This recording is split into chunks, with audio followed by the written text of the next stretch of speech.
KS. Pertama begini ya.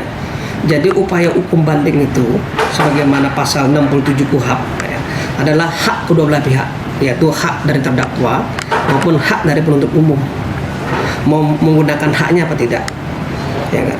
Nah, ini kedua-duanya menggunakan haknya. Apa alasan hukumnya menurut kejaksaan? Kalau dia misalnya ada upaya hukum banding, itu ada kewajiban bagi jaksa juga untuk mengajukan banding. Karena tertuang di dalam pedoman, ya, pedoman penanganan perkara tindak pidana umum, ya, yaitu pedoman nomor 24 tahun 2021 yang diberlakukan tanggal 31 Desember 2021. Ya kan? Untuk apa itu dilakukan? Kan begitu. Ya kan, ini alasannya untuk apa ya kan?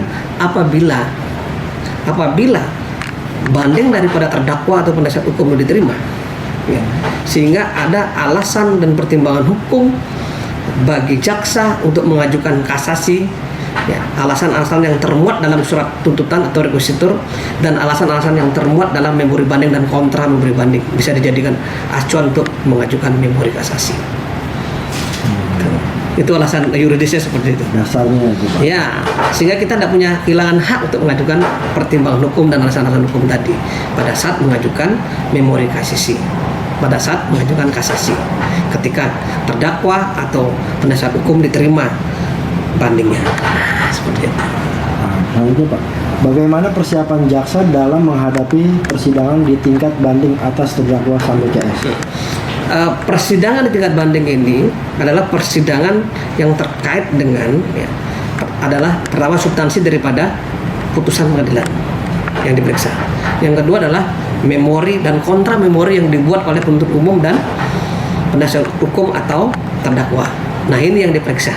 Jadi kita sudah siap kapanpun itu diajukan, kita sudah siap untuk membuat dalil-dalil, ya, yang terkait bantahan-bantahan dari memori kasasi, dan itu akan tertuang dalam kontra memori kasasi. Begitu juga sebaliknya. Mungkin dilaksanakan, tidak mungkin melakukan pengulangan saksi, ya. Itu pun bisa, tapi kalau harus ada permintaan khusus, tapi ini belum pernah terjadi.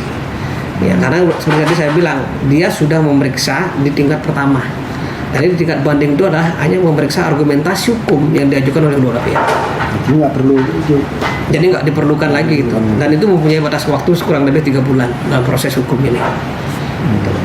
Doanya fokus untuk dari memori bandingnya aja Pak ya, yang bakal dipelajari nanti. Memori banding, kontra memori banding, dan vonis. Karena yang membuat memori banding itu terkait dengan vonis yang dijatuhkan oleh pengadilan setempat.